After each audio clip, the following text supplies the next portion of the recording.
Respecto a lo que ha dicho el coordinador de Izquierda Unida, Antonio Maillo, a ver, la situación realmente se está poniendo complicada. La OTAN, una organización al servicio de los Estados Unidos que nos desata una increíble y grave guerra comercial y arancelaria que amenaza la soberanía de países de la Unión Europea, nos obliga ahora a destinar 10.000 millones de euros a empresas de armamento estadounidenses, o mejor dicho, a capital estadounidense, porque es que aunque sean empresas de armamento españolas, si todas están participadas por fondos de inversión internacionales, al final que van a las mismas matrices, absolutamente todas. Es decir, pues esos 10.000 millones, como decía hoy, por ejemplo, el portavoz de la Fundación Alternativas, Enrique Ayala, pues podrían destinarse a atender cuestiones urgentes, como es el problema de la vivienda. Lo decía el exgeneral Ayala. Lo decía esta mañana, venía en la prensa española. La OTAN no nos defiende de los peligros que tiene España. ¿Cuál es nuestra principal amenaza de desestabilización? Pues claramente Marruecos es el país que más desestabiliza España, mediante la utilización de la emigración, con el cierre de las fronteras de Ceuta y Melilla.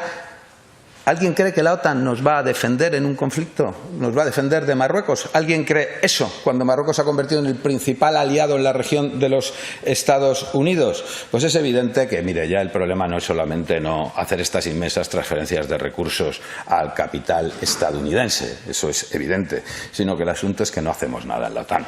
Mira, hay países de la Unión Europea, Austria, Irlanda, que no forman parte de la OTAN.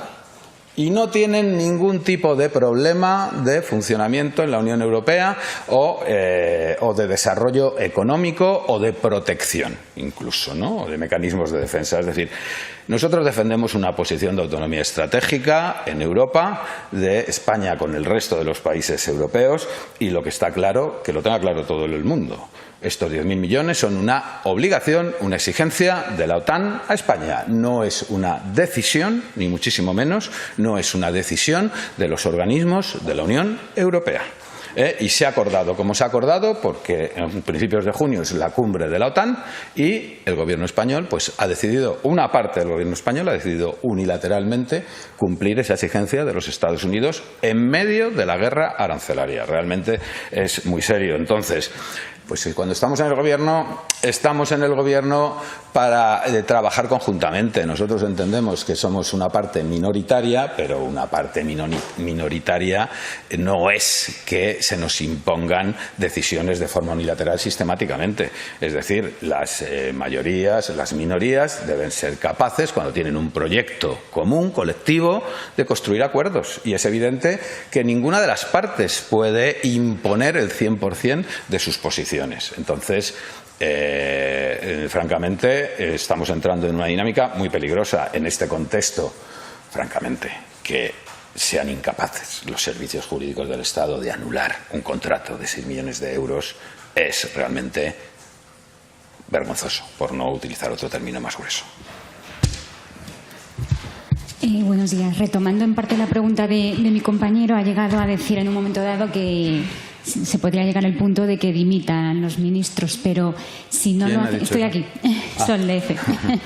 Si no lo hacen y viendo este malestar tan profundo que tienen en Sumar y en concreto en su organización de Izquierda Unida, ¿estarían dispuestos a salirse del Gobierno? Bueno, eso es una decisión que obviamente tenemos que tomar colectivamente, por supuesto. Nosotros en este momento barajamos todos los escenarios porque además opinamos que esto no es un problema de que Sumar o Izquierda Unida tomen una decisión. Las decisiones unilaterales tomadas por otros son las que provocan determinadas consecuencias graves.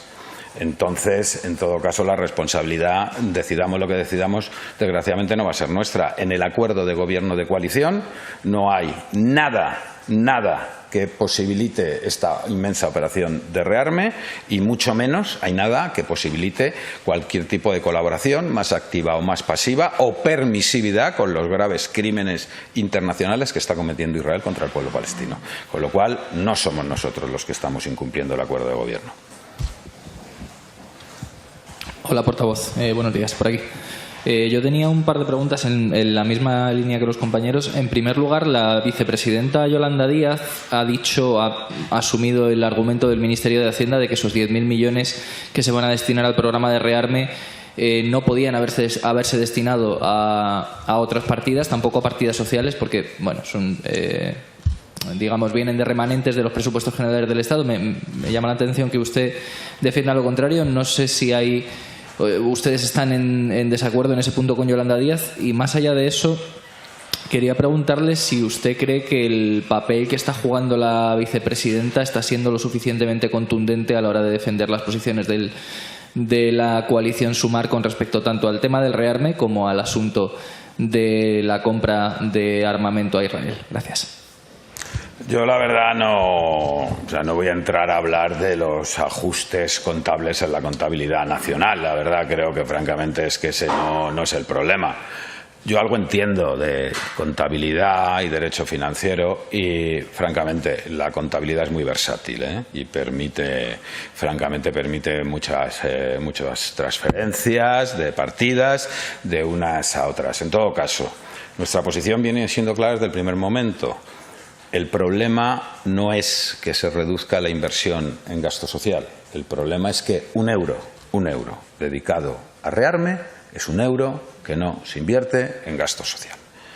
10.000 millones de euros dedicados a REARME son 10.000 millones de euros que no se utilizan en solventar el gravísimo problema de la vivienda. Eso sí que es seguridad.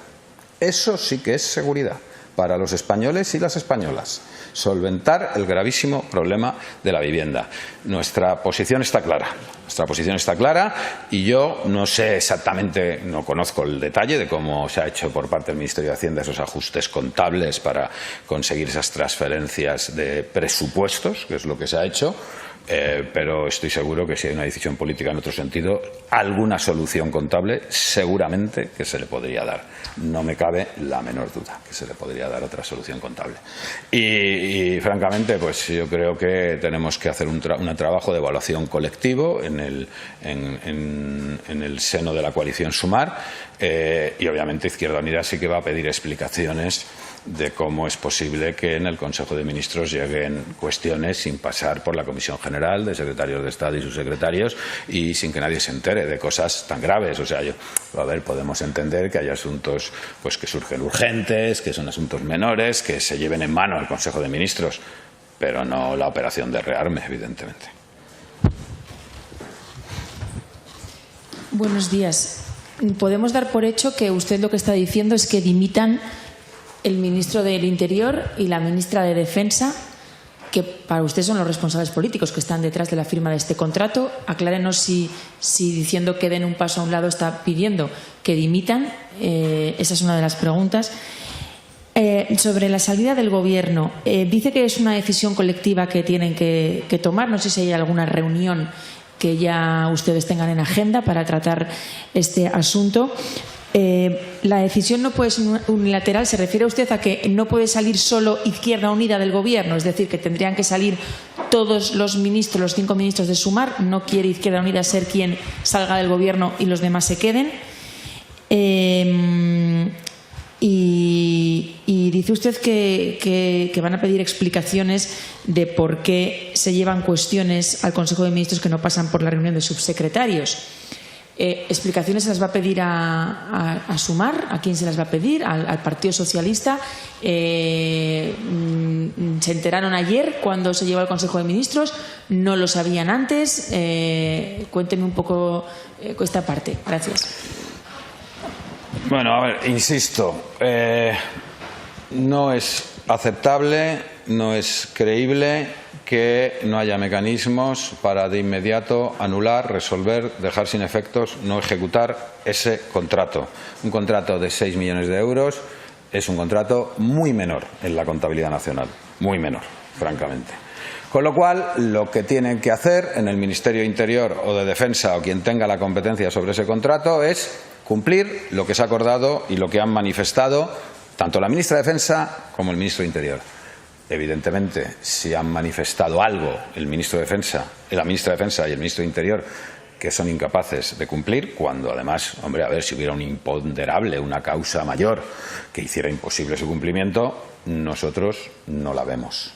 Hemos consultado a muchos juristas hoy, nadie la ve, esa causa, nadie. Con lo cual es evidente que si no hay voluntad por parte de cualquier funcionario responsable político para cumplir sus obligaciones, pues otra persona las tendrá que cumplir, evidentemente, sobre todo cuando se trata de algo tan grave como no ser partícipes, lo más mínimo, en el genocidio del pueblo palestino, que son cosas muy, muy serias. La información que hemos tenido de cómo llegó esta propuesta de rearme al Consejo de Ministros, pues yo creo que la han conocido todos ustedes, ¿no? Tanto la vicepresidenta Díaz como los ministros de Sumar pues expresaron que no habían tenido ningún conocimiento, que lo conocieron en ese momento. Nosotros hemos solicitado ya una reunión de la coalición, de la mesa de partidos políticos de la coalición, lo más urgente posible. La hemos solicitado esta mañana, lo más urgente posible, para abordar la situación, que es una situación grave, francamente. Entonces, bueno, vamos a atender en primer lugar ahí pues las explicaciones que nos den, evidentemente, para tener toda la información. Tampoco son asuntos que sea muy conveniente estar hablando por teléfono de forma apresurada, sino hablarlo con tranquilidad. Todo esto ha ocurrido entre ayer y hoy por la mañana, con lo cual, bueno, pues en breve, cuando tengamos esa reunión colectiva, veamos cuál es el origen del problema y cuáles son las medidas mínimas que tenemos que pedir, pues actuaremos. Desde luego, yo sí lo digo claramente, o sea, nosotros, claro que estamos ante una seria contradicción. O sea, por una parte, queremos que España siga siendo el único gobierno de Europa realmente progresista, con un gobierno de coalición de toda la izquierda, porque en los tiempos que corren es el mejor escudo para nuestro país. No tenemos dudas, o sea, llevamos mucho tiempo enfrentándonos a contradicciones propias de la tarea de gobierno, pensando siempre en el interés general de los trabajadores y las trabajadoras de este país, de los colectivos más vulnerables. Y queremos que sea así. Y ya lo he dicho antes, si al final hay que tomar una decisión ya veremos, si de no seguir participando en el gobierno, de lo que sea, nosotros vamos a intentar por todos los medios que en España no haya, bajo ningún concepto, un gobierno de derecha y ultraderecha, porque sabemos que todo lo que queremos impedir sería todavía más difícil de impedir. Eso es evidente. Ahora bien, insisto, las decisiones las tomaremos colectivamente. Y no somos nosotros, no somos las fuerzas políticas de Sumar las que estamos incumpliendo los acuerdos del Gobierno de coalición. Hola, portavoz, ¿qué tal? Aquí. Yo quería incidir en la pregunta de mis compañeros y preguntarles si, desde su punto de vista, está cómodo Izquierda Unida con la postura oficial que está teniendo Sumar, tanto con el plan de aumento del gasto en defensa anunciado ayer por el presidente del Gobierno, como las quejas en cuanto a la compra de armamento a Israel. ¿Ustedes, que siempre han tenido un discurso claramente antibelicista, están cómodos o creen que la postura oficial de Sumar podría ser más contundente en ese sentido?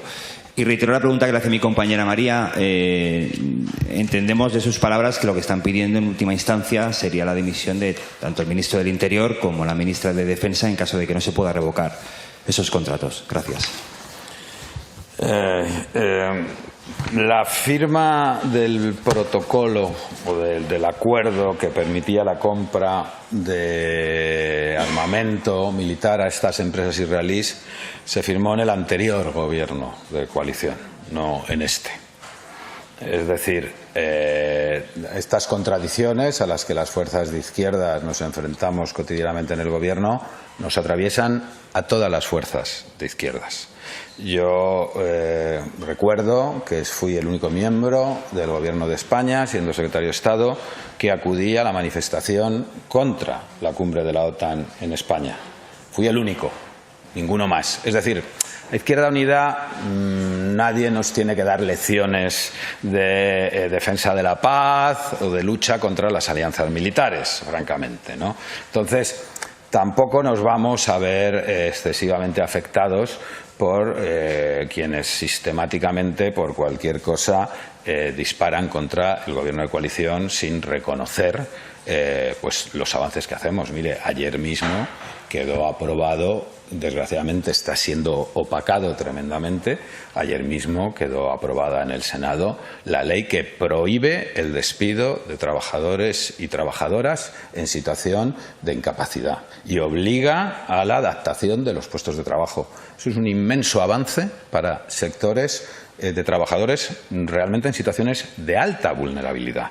Incluso por el esfuerzo de nuestro grupo parlamentario hemos conseguido hasta introducir una enmienda que aplica la misma normativa a los funcionarios de las fuerzas y cuerpos de seguridad del Estado, que estaban excluidos. Es decir, nuestra presencia en el Gobierno amplía constantemente derechos a los trabajadores y trabajadoras de este país, evidentemente. Entonces, lo que nosotros pedimos al socio de coalición es que genere las condiciones para que sigamos garantizando derechos a los trabajadores y trabajadoras de este país.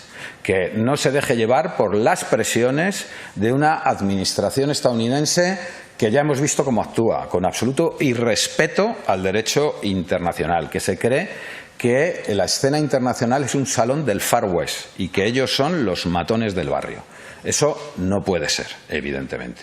Y es urgente que España lidere el proceso de construcción de una posición de autonomía estratégica en la Unión Europea, fuera de la OTAN. Nuestra posición es clara y nosotros no tenemos que sobreactuar ni justificar ante nadie. Y yo, francamente, creo que esta es una posición que hemos trabajado dentro de todo el espacio de Sumar y al margen de la contundencia con que unas fuerzas la defiendan u otras, es una posición absolutamente unánime, francamente. Sí, señor de Santiago, ya por cerrar un poco este ciclo de preguntas reiteradas, yo quería saber si, una vez que ha hecho críticas a los técnicos que pueden o no ser capaces de romper este contrato, o a los ministros del ramo competentes en la materia, ¿tiene entonces la sensación de que hay una voluntad personal del presidente del Gobierno para no romper este contrato? Gracias.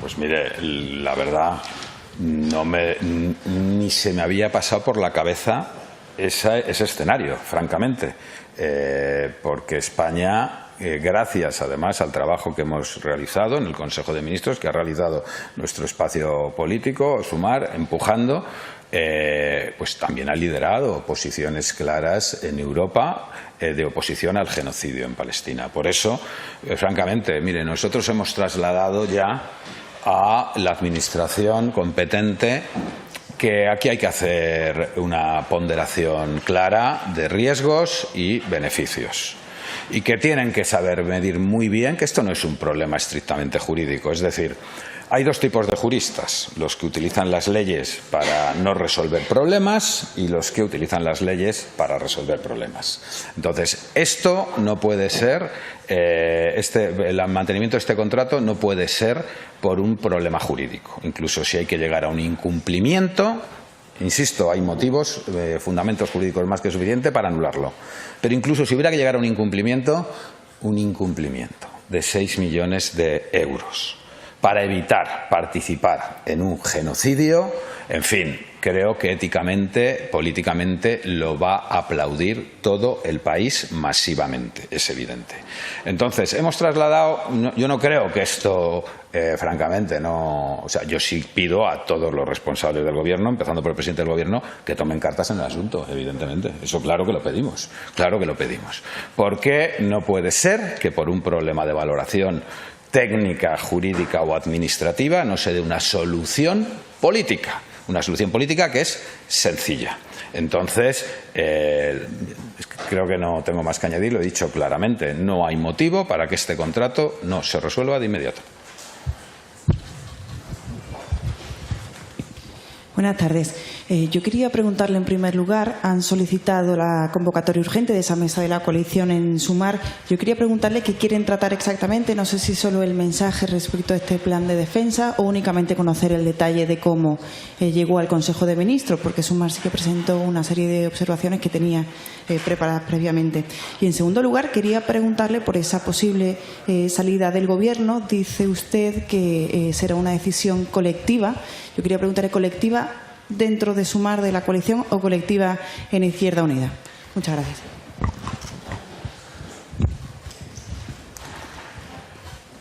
Nosotros hemos pedido la reunión de la mesa de partidos de Sumar para abordar, uno, las consecuencias de esta medida que no esperábamos de ayer, de rearme, para abordar también el escenario, porque yo espero que no haya consecuencias respecto a este contrato. Yo, francamente, espero que se anule de inmediato este contrato, ¿no? Francamente, ¿no? Pero en todo caso para también examinar ese escenario y, por supuesto, también para examinar el mecanismo de relación con el socio de gobierno, con el Partido Socialista.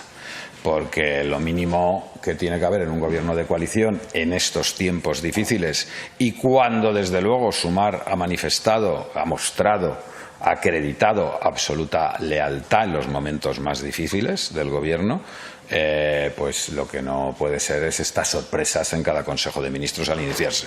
Eso no puede ser. 10.000 millones de sorpresas son demasiadas sorpresas para un solo día, para una sola mañana de un martes, ¿no? Entonces esto no puede ser, evidentemente, ¿no? Y respecto a lo demás, pues ya es que lo he dicho varias veces. Yo entiendo que estén buscando el titular, es su trabajo, pero francamente aquí nosotros lo que priorizamos es que en España no haya un gobierno de derechas y de ultraderechas. Eso es lo que priorizamos. Ahora, también lo decimos claro, nosotros no vamos a ser cómplices ni de genocidios ni de campañas de rearme injustificadas. ¿Por qué? Pues muy sencillo, no es un problema ético personal, porque la inmensa mayoría de la sociedad española no está dispuesta a ser cómplice ni de genocidios ni de campañas de rearme. Ahí están las encuestas. Y nos debemos a quienes nos han votado, tanto nosotros como el Partido Socialista. Y yo lo que pido es valentía al Partido Socialista y a quien sea. Y no dudo que haya inmensas presiones de los Estados Unidos, de la OTAN, de quien fuere. Ahí es donde se demuestra la soberanía de un país. Y España es un país con un peso político muy importante, que ha hecho un trabajo en relaciones internacionales muy sólido en los últimos años y que está perfectamente en condiciones de resistir esas presiones. Fíjense lo que acaba de decir el Fondo Monetario Internacional, que augura malos datos económicos a la inmensa mayoría de los países, con la excepción de España. Es decir, estamos más que en condiciones para defender nuestra soberanía nacional, nuestra posición de autonomía y no dejarnos presionar por nadie, absolutamente por nadie, para decidir lo que quieren que hagamos quienes nos han votado, y eso es lo que vamos a hacer. Muy cortita, buenos días. No es por el titular, es por aclarar. ¿Usted está pidiendo que dimitan el señor Marlaska y la señora Robles si no rescinden este contrato? Gracias. Yo estoy pidiendo que estos contratos se anulen de inmediato y estoy pidiendo que cualquier funcionario responsable que no sea capaz de hacerlo, que se aparte y deje paso a otro que sea capaz de hacerlo. Perdone, que se me ha olvidado uno. ¿Usted cree que hay un resquicio legal para que el plan aprobado ahí en el Consejo de Ministros no venga al Congreso de los Diputados? ¿Usted cree que legalmente es aceptable que no se vote en el Congreso ese plan? Bueno, nuestra posición sobre esto la hemos manifestado no con ocasión de este acuerdo del Consejo de Ministros, ya cuando se empezó a hablar del plan de rearme y cuando se han adoptado distintas resoluciones. Nosotros creemos que, por supuesto, el Congreso de los Diputados tiene que debatir sobre el rearme, evidentemente. Y eso no es simplemente una comparecencia del presidente del Gobierno, evidentemente. Y esa es nuestra posición y la posición que vamos a mantener para uno o para otro acuerdo en general. Claro que es una materia que debe debatirse en el Congreso de los Diputados. Claro, debatirse y votarse, claro. Claro, evidentemente. Ya digo que no es el formato de comparecencia, no es el adecuado. Es un debate con conclusiones de ese debate, claro. Muy bien, nada más.